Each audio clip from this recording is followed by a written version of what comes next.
Chem 1251 pre-lecture video, Empirical Formulas from Percent Composition. In the preceding chapter we learned about molecular formulas and empirical formulas. We define molecular formula as the exact number of atoms in each element in a molecule. The molecular formula can then be used to determine the molar mass of that molecule. Empirical formulas were defined as the smallest whole number ratio of combinations of elements in a molecule. In some cases, the molecular and empirical formulas are identical, but in cases where they are not, the empirical formula cannot provide the molar mass directly. Let's review with two examples. The molecular formula for glucose is C6H12O6, and its molar mass is 180 grams per mole. The whole number subscripts in glucose's molecular formula can be reduced to give an empirical formula of CH2O. Similarly, the molecule diborane with the molecular formula of B2H6 can be reduced to the empirical formula of BH3. The question we wish to examine in this particular video is that if we have a sample and know the percentage of each element in that sample, how can we determine the empirical formula? Let's walk through a 5-step procedure to see how we do just that. Here is a typical question that directs us to determine the empirical formula. Eicosapentaenoic acid, commonly known as EPA, is an omega-3 fatty acid found in fish oil and is believed to reduce inflammation. Its percent composition by element is carbon 79.47%, hydrogen 9.93%, and oxygen 10.60%. If EPA's molar mass is 302 grams per mole, determine the empirical formula. Our first step will be to assume the molar mass of EPA is equal to the mass of our sample. I'll abbreviate sample mass as M sub S. This assumption will allow us then to obtain how many grams of each element are in our sample. Thus, our next step is to convert each of the element percents to mass. For carbon, we have 0.7947 times 302 grams equals 240 grams of carbon. For hydrogen, we have 0.0993 times 302 grams equals 30 grams of hydrogen. And finally, for oxygen, we have 0.1060 times 302 grams equals 32 grams of oxygen.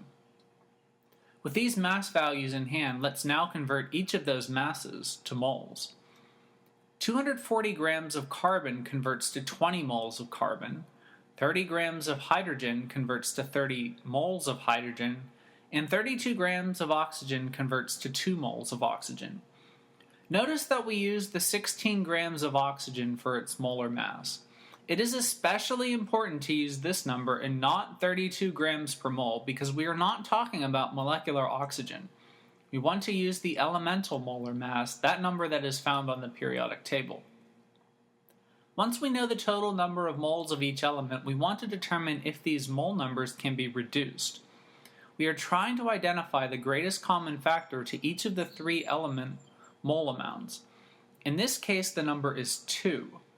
Thus, we divide each of the mole amounts by 2 to obtain 10 for carbon, 15 for hydrogen, and 1 for oxygen. With these numbers in hand, we can now write the empirical formula as C10H15O. Mission accomplished. You may have noticed that at the conclusion of step 3, we have identified exactly the number of each element in the molecular formula of EPA. Consequently, this 5-step problem-solving sequence can allow one to identify both the molecular formula and the empirical formula. Let's take a look at a slightly different variation of this problem on the next 2 slides. Here's our question. An unknown fatty acid was found to have a percent composition by element as carbon 79.47%, hydrogen 9.93%, and oxygen 10.60%. Determine the empirical formula. It's shorter than the previous question and most importantly does not provide the molar mass. The absence of the molar mass in the problem statement will not deter us from using the same 5-step problem-solving sequence in the previous example. Steps 2 through 5 will remain the same, however, we need to make a slight modification to step 1. Step 1 in this particular problem will be to assume a 100-gram sample mass. We arrived at the 100-gram mass by summing the percents of each element listed in the problem statement. We can now proceed through steps 2 through 5 to determine our empirical formula. Step 2 states to convert the element percents to masses, thus our percents will each be multiplied by the assumed 100-gram sample mass. Doing so yields elemental masses of 79.47 for carbon, 9.93 for hydrogen, and 10.60 for oxygen. Let's move on to step 3. With our newly calculated elemental masses, we can now convert those masses to moles. We obtained 6.623 moles of carbon, 9.93 moles of hydrogen, and 0.6225 moles of oxygen. Step 4 requires us to reduce each of the element mole amounts with the largest common factor. When we look at our calculated numbers from step 3, it is not obvious what our largest common factor might be. We will not let ambiguity forestall the completion of our quest to determine the empirical formula of our unknown fatty acid. That said, we will simply divide each of the calculated mole amounts from step 3 by the smallest of each of the 3 mole numbers, in this case 0.6225. Dividing each of the mole amounts by 0.6225 provides 10 for carbon, 15 for hydrogen, and 1 for oxygen. We can now write our empirical formula as C10H15O. Quest completed. Success! Before we sign off on this video, there are 2 important observations to make. The first observation is that, for the second problem, we had to ever so slightly modify our first step. In this problem, we assumed a 100-gram sample mass because we were not given the unknown fatty acid molar mass. We absolutely must make this assumption if the molar mass is unknown. As a side note, we could have assumed a 100-gram sample mass in the first problem even though we were given the molar mass. It still would have been possible to obtain the molecular formula in our first problem. We would need to compare the mass of our empirical formula to the molar mass and then scale up our subscripts accordingly.